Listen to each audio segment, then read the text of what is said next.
नमस्कार, मैं हृदय धारवार और आप देख रहे हैं खबर भारत। आज हम बात करेंगे मुरली की नसीहत।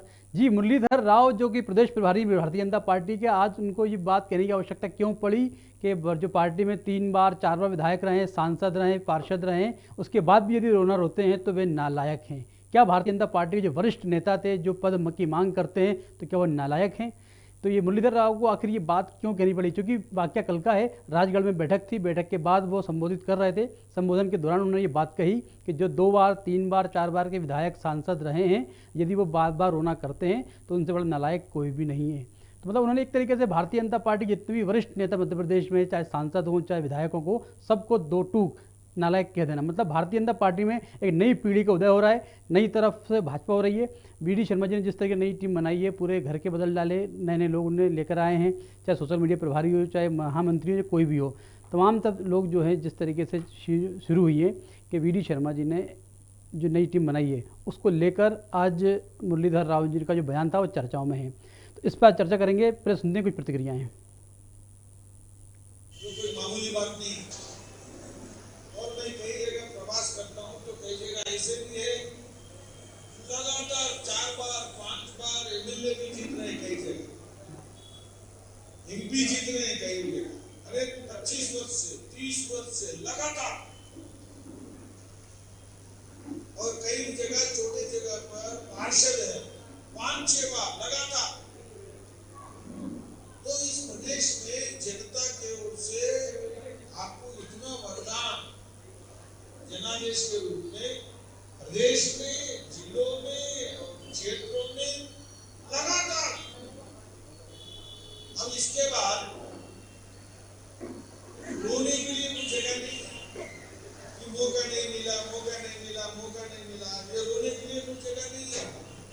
इसके बाद भी अभी मौका नहीं मिला, अगर रोएंगे तो फिर जो नारायण आदमी है इसको कुछ नहीं मिलना चाहिए। भारतीय जनता पार्टी में जो भारतीय जनता पार्टी का मूल कार्यकर्ता है उसको जो है केवल आजकल धुतकार मिल रही है, और मुरलीधर राव जो है इसके सबसे बड़े झंडा बरदार बने हुए हैं। जो बाहर से आयातित लोग हैं वो तो जो है निरंतर उनकी चिरौरी हो रही है, और जो अंदर के लोग हैं उनसे कहा जा रहा है कि मौका मौका मौका की बात करते रहते हैं।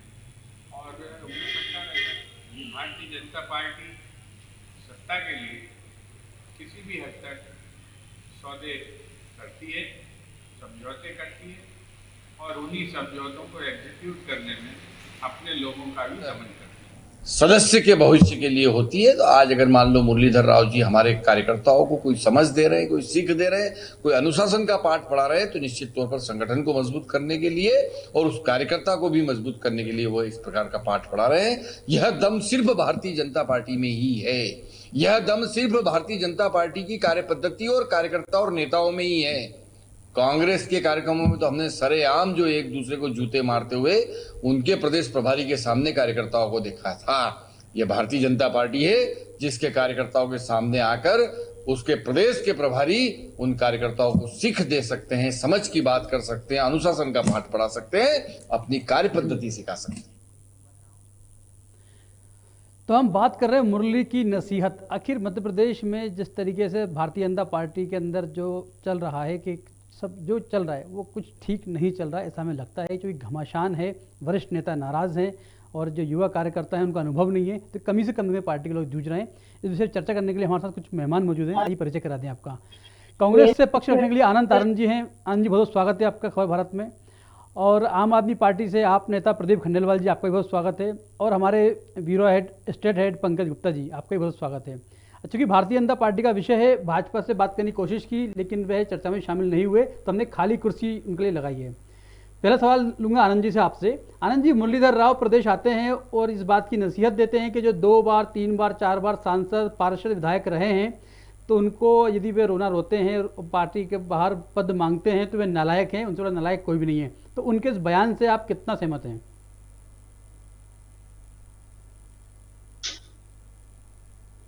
आनंद जी, आपको आवाज आ रही मेरी? आनंद तारण जी, आपको मेरी आवाज आ रही क्या? चलिए, आनंद तारण जी शायद सुन नहीं पा रहे हैं। प्रदीप जी, आपसे सवाल लेना चाहूंगा कि जिस तरीके से मुरलीधर राव का एक बयान सामने आया है कि जो पार्टी के लोगों को नालायक बता रहे हैं, जो पूर्व में सांसद विधायक मंत्री रहे हैं, यदि वो पद की मांग करते हैं तो ये नालायक हैं, कितना सहमत हैं आप उनकी बातों से? देखिए, मैं सहमत नहीं हूँ इससे। एक तो क्या है, सबसे बड़ी बात आप देख रहे हैं कि कांग्रेस सरकार की को तोड़ करके भाजपा सरकार बनी है और दोनों मिक्स होके अब ये समझ में नहीं आ रहा कि कांग्रेस वाले हैं या भाजपा वाले हैं। तो एक तो कहानी ये खत्म हो गई कि भाजपा में संख्या बल इनका लगातार निरंतर बढ़ता जा रहा है, लेकिन अब चूंकि कांग्रेस से आए हुए लोग जो हैं वो इनके बढ़ते चले जा रहे हैं, तो निश्चित तौर पे जो है पुराने कार्यकर्ता उनमें कहीं ना कहीं विरोधा इस चीज का पैदा हो रहा है, विरोध कि हम कहाँ जाएंगे। और वास्तविकता वाली बात सही भी, अभी आप देखिए पिछले चुनाव में लगभग जो है 20-22 नए चेहरों को टिकट दे दिया गया, तो जो बरसों से भाजपा में काम करते चले आ रहे थे उनकी जगह एक तरीके से खत्म होना शुरू हो गई है। अब उसको देखते हुए मुरली जी का सोचना ये शायद रहा होगा कि कुछ लोगों को कम किया जाए ताकि जो है नए चेहरे लेके आए जाएं, लेकिन भाजपा में सबसे बड़ी चीज आप ये देखिए कि जो व्यक्ति एक बार जहां बैठ जाता है तो वो तब तक नहीं हटता है जब तक उसको हटाया नहीं जाता है या वो चुनाव नहीं हारता है, तो उसको जो है उसके तभी उसी के बाद टिकट उसके कटना बंद होते हैं। नहीं तो अदरवाइज वो लगातार बैठने की कोशिश करता है, चाहे 4 बार 5 बार 6 बार, और पिछले उसके साथ जो कार्यकर्ता लगा हुआ है, सालों से लगा हुआ है, उसकी कहीं ना कहीं तौहीन करते हुए उसे कहीं कोई जगह नहीं मिल पाती। तो शायद हो सकता है कि ये एक जगह बनाने की कोशिश कर रहे हों और पुराने कार्यकर्ताओं को आगे लाने का प्रयास कर रहे हों। तो ये संभव है कि ये सोच के उन्होंने बयान दिया, और वास्तविकता में अगर उनका बयान है तो मैं तो मानता हूं कि उनने जब भाजपा के नेता जब बयान दे रहे हैं अपने नेताओं के लिए, तो उनकी अगर नजर में निकम्मे हैं तो जनता की नजर में भी वो निकम्मे ही होंगे। आनंद तारण जी, अगला सवाल आपसे लूंगा कि जिस तरीके से मुरलीधर राव का बयान सामने आया है, वो कहते हैं कि पार्टी में जो सांसद विधायक या पार्षद रहे हैं 3-4 बार, यदि वो रोना रोते हैं तो वो ठीक नहीं है, वो नालायक है उनसे बड़ा कोई। कितना सहमत है आप इनकी बातों से? क्योंकि परिवर्तन प्रकृति का नियम है, बदलाव करिए, नए लोग लेकर आइए, कि नए लोग मौका मिलना भी चाहिए, लेकिन पुराने लोगों को इस तरीके से बेइज्जत करना, उनको नालायक कहना कहाँ तक उचित लगता है आपको? वो भी लगा। आनंद जी, आपका आवाज आ रही मेरी? आनंद तारण जी, मेरी आवाज आप तक पहुंच रही है क्या? लगता है टेक्निकल कारणों से आनंद जी के पास मेरी आवाज नहीं पहुंच रही है। पंकज जी, कितना सहमत हैं आप? चूंकि जिस तरीके से बयान आया, परिवर्तन होना चाहिए, नए लोगों को मौका मिलना चाहिए, पर नए लोगों को मौका मिले पर पुरानों को आप नालायक कह दो, क्या मानते हैं आप? हृदय जी, ये देखिए एक बहुत महत्वपूर्ण बात यह है कि लंबे समय से भाजपा सत्ता पे है, तो जब बहुत लंबे समय तक सत्ता में रहती है पार्टी, कोई भी पार्टी रहती है, तो बहुत सारे वरिष्ठों की संख्या बहुत ज़्यादा बढ़ जाती है। अभी जैसे आप देख रहे हैं 2003 से लगातार बीजेपी जिस तरह से लगातार सत्ता में बनी हुई है, तो और खास बात यह कि बार बार रिपीट हो रहे हैं। जो विधायक थे 2003 में, वो आज लगभग 2021 आ गया और विधायक अभी तक बने हुए हैं। तो ये जो वरिष्ठता जो है बीजेपी में बहुत बढ़ गया। अब बीजेपी में एक दो महत्वपूर्ण मैं बात बताना चाहता हूँ कि एक तो क्या है कि संगठन में 2 तरह के असंतोष इस समय बहुत तेजी से उभर रहे हैं। एक वो वर्ग है जो बहुत ज़्यादा वरिष्ठ है और जिनको ऐसा लगता है कि आप राजनीतिक कैरियर उनके पास ज़्यादा नहीं है, ज़्यादा समय शेष नहीं है, और एक वो युवा कार्यकर्ता हैं जो जिन्होंने लगातार भाजपा के साथ काम किया है। 2001 से जब से भाजपा संघर्ष करी, कांग्रेस को हटाकर 2003 में सत्ता में आई, उसके बाद से जो लगातार कोशिश कर रहे हैं कि उनको भी एक मौका मिलना चाहिए, एक मुकाम मिलना चाहिए। आखिर लंबे, यानी कि अब जनरेशन गैप बदल गया। जो 20 साल पहले जिनकी उम्र 20 साल से जिन्होंने काम किया, वो आज 40 साल 50 साल आ गए, और उनको लगता है कि अगर अभी भी मौका नहीं मिला तो आगे नहीं मिलेगा। तो यही वजह है कि शायद राव साहब को ये कहना पड़ा कि जब वरिष्ठों की दावेदारी कम होगी तभी नए लोगों को शायद मौका मिलेगा। और बात यहाँ सिर्फ इतने में ख़त्म नहीं होती है जी, बात आगे यहाँ तक पहुँचती है कि आज अगर सांसद विधायकों को भी अगर बोर्ड और निगम मंडल के अध्यक्ष पद चाहिए, तो फिर ऐसे में ये जो नए लोग हैं या जो जिन लोगों को हमें एडजस्ट करने की जो नीति थी भारतीय जनता पार्टी को, वो पूरा होता दिखाई नहीं दे रही। शायद यही वजह है कि जो असंतोष को एक प्रकार से दबाने के लिए इस तरह के कठोर शब्दों का उपयोग करना पड़ा। आनंद तारण जी, क्या आपको आवाज आ रही है क्या? चलिए, आनंद तारण जी शायद अभी लाइन पे नहीं जुड़ पा रहा, फ़ोन पे आवाज़ उन तक नहीं पहुंच पा रही, लेकिन विषय यही है, परिवर्तन होना चाहिए। जितना हम भारतीय जनता पार्टी में जानते हैं कि एक परंपरा रही है कि 60% पुराने लोग होते हैं, 40% नए लोग होते हैं। तो नए लोग पुरानों के अनुभव से सीखते हैं, ये परंपरा भारतीय जनता पार्टी के अंदर हम देखी है।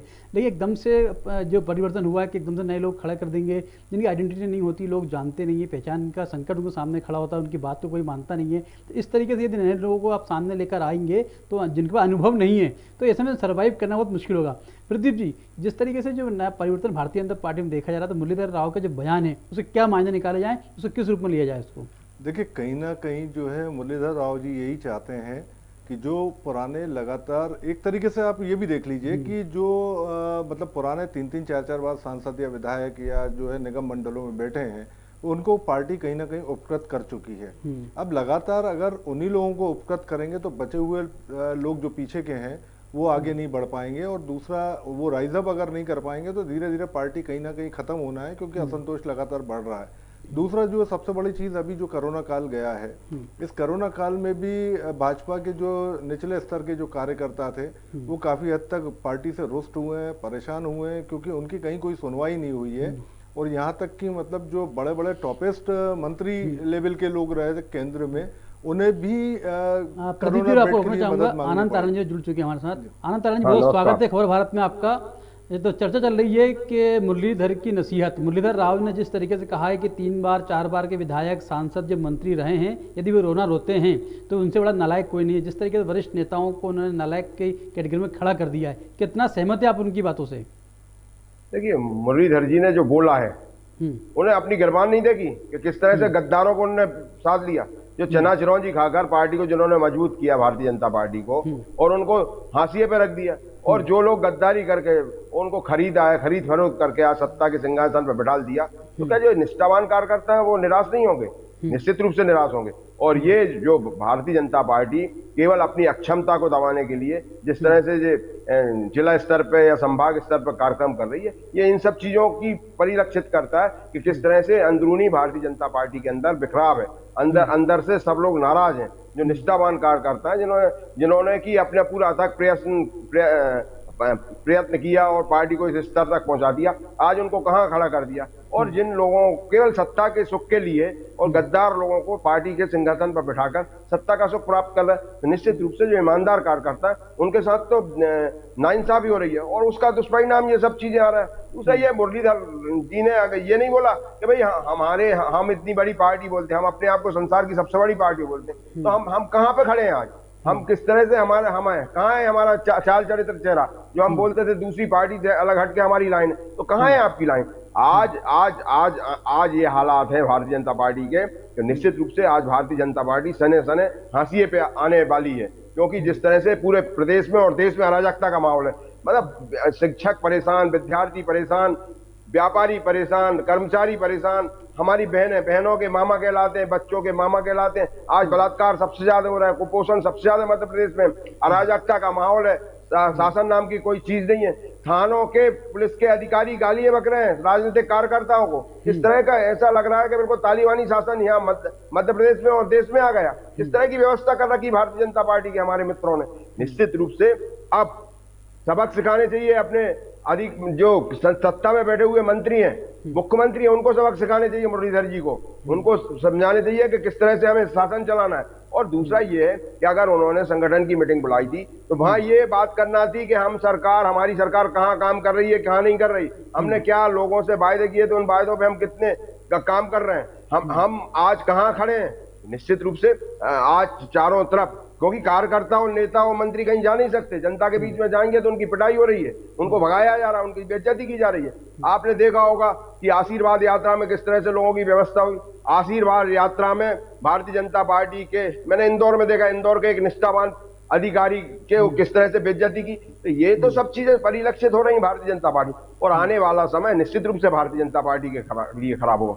लेकिन हम शुक्रगुजार हैं उस जनता के जिसने हमें मत दिया, जिसने हमें सिंहासन दिया, 15 महीने सरकार चलाई, और कमलनाथ जी ने जो सरकार चलाई, निश्चित रूप से वो आने वाले समय में मध्य प्रदेश के इतिहास में मील का पत्थर साबित होगा।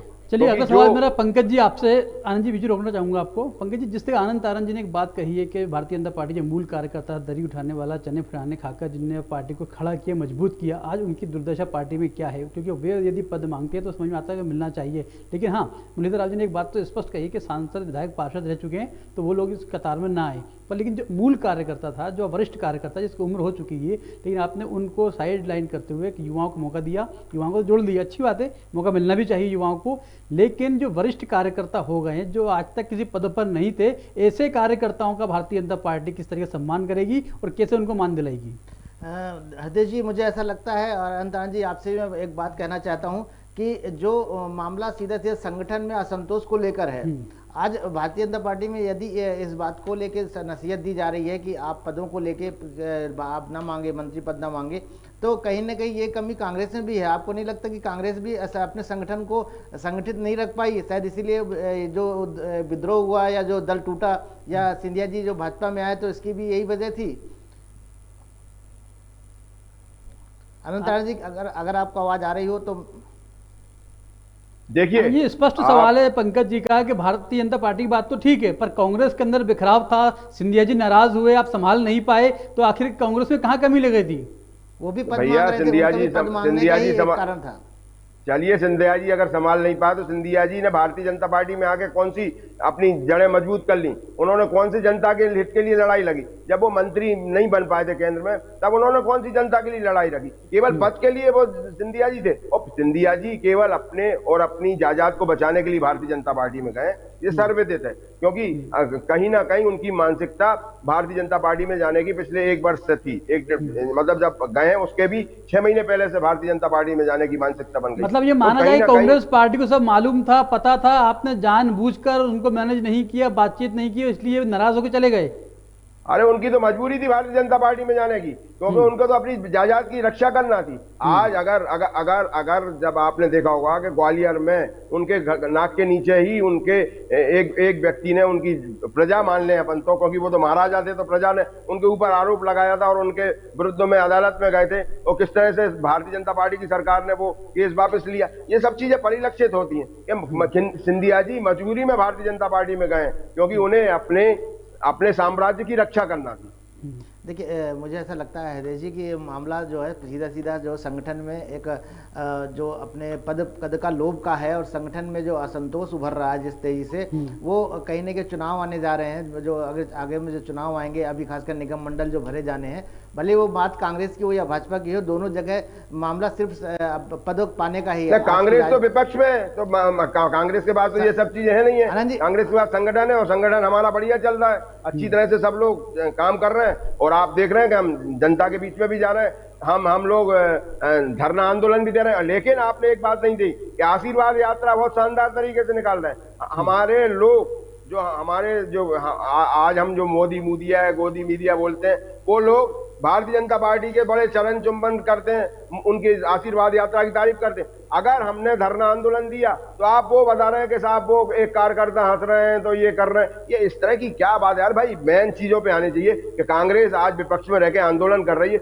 उस आंदोलन को बताने चाहिए उन्हें, लेकिन वो ना बताकर केवल और केवल, क्योंकि कहीं ना कहीं हमारे जो कुछ मीडिया कर्मी हैं वो कहीं ना कहीं भारतीय जनता पार्टी के बंधक हैं। आज आप देख रहे हैं कि किस तरह से किसान आंदोलन में किस तरह से बड़े जो मीडिया समूह है उनको किस तरह से बेइज्जती की जा रही है, ये सब चीजें दिख रही हैं। लेकिन आज कांग्रेस सड़कों पे है, और कांग्रेस के साथ क्या व्यवहार किया है, इस तरह तो ये इमरजेंसी की बात करते थे, आज तो इमरजेंसी से बदतर हालात है। किसी को आज भोपाल में चुनाव हो रहे हैं, लोकल चुनाव हो रहे हैं, किसी संगठनों के चुनाव हो रहे हैं, उन चुनावों में देखो क्या हालात। मुझे लगता है कि कुछ लोगों के खातिर पूरे मीडिया समूह को ब्लेम करना, पूरे मीडिया समूह के ऊपर सवाल खड़े करना, ये उचित नहीं है, क्योंकि मीडिया अपना काम सही करता हुआ आया है। मैं बहुत माफी के साथ एक बात बोल रहा हूँ, मैंने पूरे मीडिया समूह की बात ही नहीं की। कुछ पत्रकार हो सकते हैं, कुछ विचारधारा लोग हो सकते हैं, कुछ लोगों की बात की है, मैंने कुछ लोगों की बात की है। मैंने आपसे बहुत विनम्रता पूर्वक निवेदन कर रहा हूँ, मैं पूरे मीडिया कर्मियों की बात नहीं कर रहा हूं, मैंने कुछ लोगों की बात की है जो उनकी गोद में जाके बैठ गए, उन लोगों की बात कर रहा हूं। और ये सर पे देते हैं, सब जानते हैं, और आज से नहीं, और आप तारा जी, हमको लगता परेशान है हम उन लोग लोगों से, आपकी शायद तरफ विषय से, से भटक रहे और हैं। जो हमें ऐसा ईमानदार लगता है कि ईमानदार जो- तारा हमारे जी, विषय पर बात वो भी करनी चाहिए। परेशान विषय हैं। जो है कि मुरलीधर ने जो नसीहत दी है, तो भारतीय जनता पार्टी का जो मूल कार्यकर्ता था, दरी उठाने वाला, चने फुटा के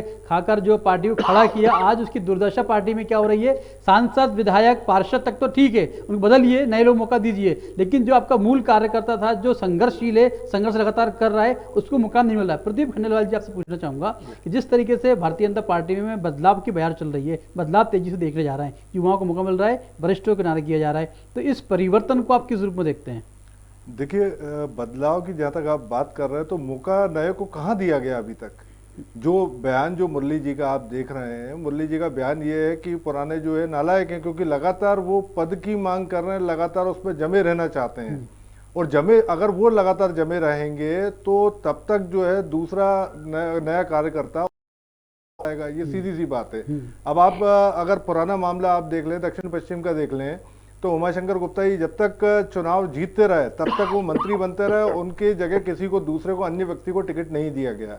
या शैलेंद्र प्रधान जी को देख लें कि जब वो हार गया, तब उनके हारने के बाद जो है किसी, मतलब दोबारा शैलेंद्र प्रधान जी को रिपीट नहीं किया गया।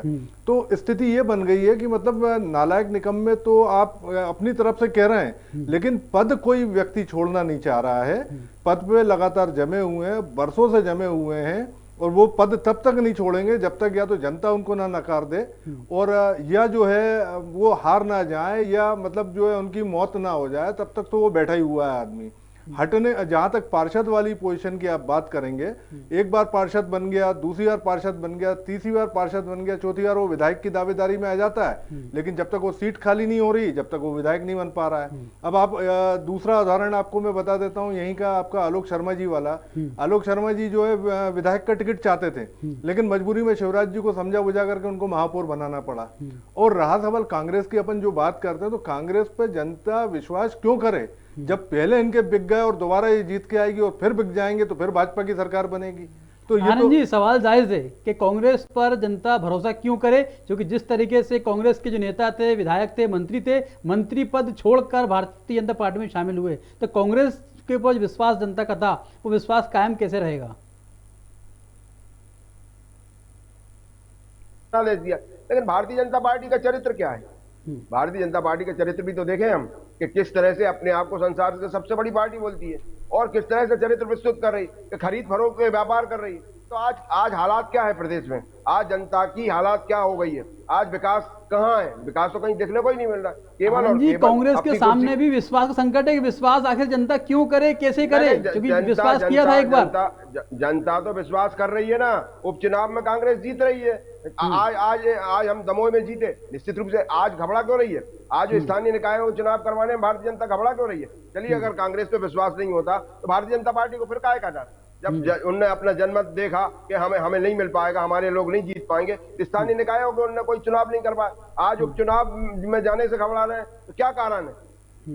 क्या कारण है कि वो घबरा रहे हैं? आज वो आशीर्वाद यात्रा निकाल रहे हैं, वहां लाखों की भीड़ इकट्ठी कर रहे हैं, लेकिन कांग्रेस के कोई रैली आंदोलन है उसको परमिशन नहीं दे रहे हैं, उसको उस पर लाठीचार्ज कर रहे हैं, उन पर पानी की बौछार डाल रहे हैं, उनको मतलब दमनकारी नीति अपना रखी भारतीय जनता पार्टी के लोगों ने। इसका मतलब यह है कि जनता का विश्वास कांग्रेस की तरफ है, था और रहेगा। निश्चित रूप से कांग्रेस जनता के आखिरी कोने के व्यक्ति के उत्थान की बात करती है। जनता में सबसे शोषित पीड़ित मानवता के उत्थान के लिए कांग्रेस सोचती है। भारतीय जनता पार्टी का ये कहीं से कहीं तक चरित्र नहीं है। भारतीय जनता पार्टी फूट डालो और राज करो की नीति पर चलती है, और निश्चित रूप से वो सब चीजें परीक्षित लिखित हो रही है। चाहे मध्य प्रदेश में ले लें, चाहे उत्तर प्रदेश में ले लें। उत्तर प्रदेश का तो और बुरा हाल है, ये भी आप सब जानते हैं अच्छी तरह से। लेकिन इसके बाद भी मैं मीडिया कर्मियों का धन्यवाद देना चाहता हूं, जो इन सब बातों को बताना चाहते हैं। जो बड़े घराने हैं मीडिया के, वो तो आप भी जानते हैं और हम भी जानते हैं उनकी हालात क्या है, और आज उनके ऊपर कोई विश्वास नहीं कर पा रहा। पंकज जी, क्या लगता है कि आनंद जी, लगता है मुझे मीडिया से काफी दुखी है, जिस तरीके से रिपोर्टिंग हो रही है, जिस तरह जो मुद्दे मैं मीडिया की बात नहीं कर रहा हूं, मैंने कुछ लोगों की बात कर रहा हूं, चिंता का विषय तो है कि मीडिया की विश्वसनीयता कम से कम हुई है, ऐसा लगता है मुझे पंकज इनकी बातें सुनकर। आनंद जी, मीडिया का अपना रोल है। खैर, हर तरह के लोग हैं, जैसे राजनीति में आपने देख ही रहे हैं, आप अपनी पार्टी में देख रहे हैं, तो धन्यवाद आपको इसके बाद के लिए। लेकिन मैं ये कहना चाहता हूं कि जो बीजेपी की अपनी अलग समस्या है हृदय जी। बीजेपी की समस्या ये है कि अब जो जिस दौर में आ गई है, वहाँ एक संगठन को संभाल कर रखना वो उनके लिए भी बड़ी चुनौती हो गई है। अब जिस तरह देखिए, मुझको ऐसा लगता है कि राजनीति में विचारधारा नाम की चीज़ खत्म होती जा रही है। अब कोई भी विचारधारा अब राजनीति में ज़्यादा शेष नहीं है, और जो अब कार्यकर्ता बने हैं उनको भी बस एक ही मात्र उद्देश्य है, पद चाहिए और कैसे भी पद चाहिए। तो अभी जो हालात बने हैं जो संगठन में, जैसे कांग्रेस टूट के बीजेपी में शामिल हुए हैं, तो बीजेपी को भी उतना ही डर सता रहा है कि कहीं चुनाव से पहले या चुनाव के दौरान यदि हमने संगठन को नहीं संभाला या संगठन को मजबूत नहीं बनाया तो कुछ हमारे यहाँ के लोग भी वहाँ जाने के तैयार हैं। अगर आप नारायण त्रिपाठी को देखें तो क्या मजबूरी है कि आप इतना सब, जबकि पार्टी विरोधी बयान दे रहे हैं, उसके बाद भी जो लगातार वो फिर बीजेपी में बने हुए हैं, और बीजेपी ने भी उन पर कार्रवाई करने की अभी तक कोई ऐसी हिम्मत नहीं दिखाई है। तो ऐसे बहुत सारी जो मुश्किलें हैं भी बीजेपी के सामने, चुनौतियां हैं। पिछला उपचुनाव हारने के बाद बीजेपी ने बहुत सारे सबक सीखे होंगे, और मुझको ऐसा लगता है कि फिर जरूर चाहेंगे कि इन कमियों को दूर कर ली जाए। जो संगठन स्तर पे विद्रोह हुआ है, जो दमोह चुनाव में देखने को मिला है, तो आप निश्चित तौर पे चाहेंगे कि सब संभाल लें।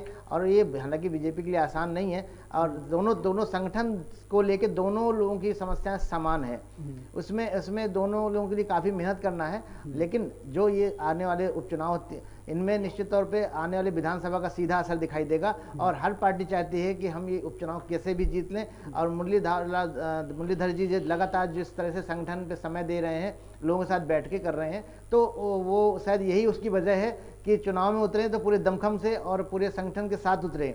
पंकज, एक बात और यहाँ निकल के सामने आती है कि जिस तरीके मुरलीधर राव का बयान है कि जो पार्टी में 3 बार 4 बार विधायक, सांसद, मंत्री रहे हैं, वो सब नालायक हैं, पद मांगते हैं। तो लेकिन जब बात आती चुनाव जीतने की, तो पार्टी फिर बार बार इस बात को कहती है कि हम जिताऊ उम्मीदवार के ऊपर दाव लगाएंगे, जिताऊ उम्मीदवार जो क्षेत्र में होंगे टिकट उन्हीं को मिलेगा। चाहे हम बात करें कि मध्य प्रदेश में कई सारे विधायक, सांसद हैं जो कई बार से लगातार उस पद पर बने हुए हैं, तो उनका टिकट काटने की हिमाकत क्या भारतीय जनता पार्टी कर पाएगी इस बार चुनाव में?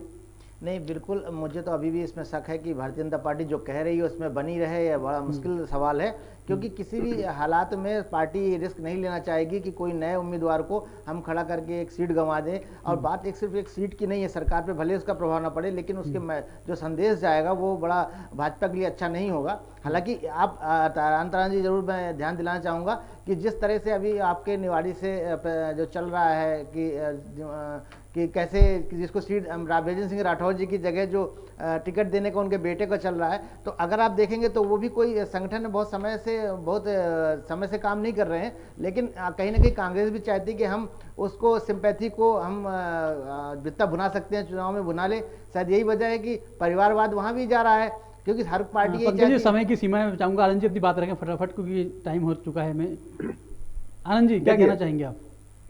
देखिए, हम साधु संतों की जमात तो है नहीं है, हमें भी वही सब चीजें चाहिए जो भारतीय जनता पार्टी सोचती है। या ईमानदारी की बात है, कांग्रेस के तो कल्चर में या कांग्रेस के तो जो खून है उसमें ये सब चीजें, अगर वो परिवार का उनका बेटा है तो निश्चित उसमें राजनीतिक गुण तो है उसमें।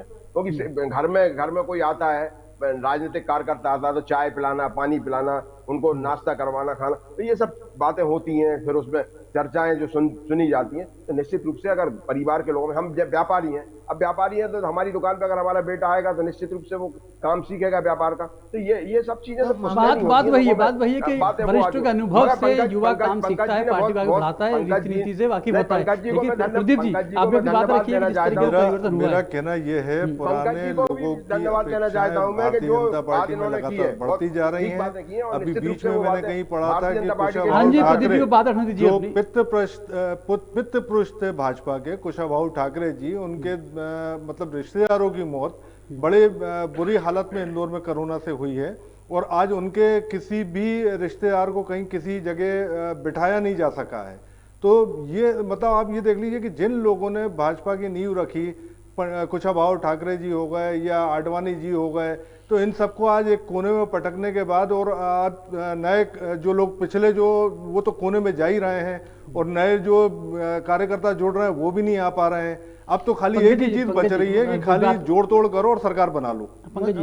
मुझको ऐसा लगता है कि देखिए, आज जो संगठन को लेके जो उन्होंने नसीहत दी है, तो आपको भले ये अब शब्द जैसे लगे एक राजनीतिक विषय में, लेकिन कहीं ना कहीं उनका उद्देश्य यही है कि कम से कम संगठन में दावेदारी कम से कम हो और हम नए लोगों को ज़्यादा लोगों को मौका दें, जिससे हमारे जो असंतोष है, जो थोड़ा सा संगठन को असंतोष पनप रहा है एक युवा वर्ग में, उसको संभाला जा सके। देखिए पंकज जी, सही बात कही आपने कि जो असंतोष पनप रहा है उसको संभाला जा सके, जो पार्टी के मूल कार्यकर्ता हैं जिन्होंने जमीन पर जुड़कर काम किया है उनको मौका मिले पार्टी के अंदर। तो इस विषय पर चर्चा कर रहे थे, आप तीनों मेहमान जुड़े, आप सभी का धन्यवाद। तो देखा आपने जिस तरीके से मध्य प्रदेश में भारतीय जनता पार्टी में ये परिवर्तन हो रहा है, बदलाव हो रहा है, उस बदलाव में क्या मुरलीधर राव का जो बयान है वो कितना सटीक साबित होगा और आने वाले चुनाव में क्या पार्टी के जो मूल कार्यकर्ता हैं उनको मौका मिलेगा, क्या टिकट की जो बारी आती है तो युवाओं के बदले क्या वरिष्ठों को मौका मिलेगा। तब ये तमाम विषय अब जो है भारतीय जनता पार्टी मंथन शुरू हो चुका है, क्योंकि जिस तरीके से उन्होंने एक कड़ा मैसेज देने की कोशिश तो की है कि भारतीय जनता पार्टी में के युवा और वरिष्ठों के बीच में जो खाई थी वो खाई कैसे पूरी होगी। इस तमाम विषयों पर बातचीत करने के लिए आप सभी मेहमानों का धन्यवाद। आप बने रहिए खबर भारत के साथ। नमस्कार।